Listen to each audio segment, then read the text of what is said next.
بسم اللہ الرحمن الرحیم۔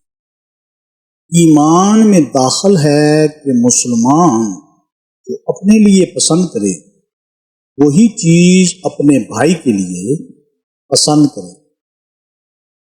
ہم سے حدیث بیان کی مسدد نے ان کو یحییٰ نے انہوں نے شعبہ سے نقل کیا، انہوں نے قتادہ سے، انہوں نے انس رضی اللہ تعالی عنہ خادم رسول اللہ صلی اللہ علیہ وآلہ وسلم سے، انہوں نے نبی کریم صلی اللہ علیہ وآلہ وسلم سے روایت کیا، اور شعبہ نے حسین معلم سے بھی روایت کیا، انہوں نے قتادہ سے، انہوں نے انس رضی اللہ تعالی عنہ سے، انہوں نے نبی کریم صلی اللہ علیہ وآلہ وسلم سے نقل فرمایا کہ نبی کریم صلی اللہ علیہ وآلہ وسلم نے فرمایا، تم میں سے کوئی شخص ایماندار نہ ہوگا جب تک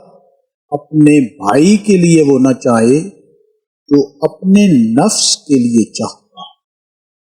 مکمل حوالہ جات کے لیے یوٹیوب چینل پر جا کر حوالہ کے ساتھ حدیث دیکھ سکتے۔ شکریہ۔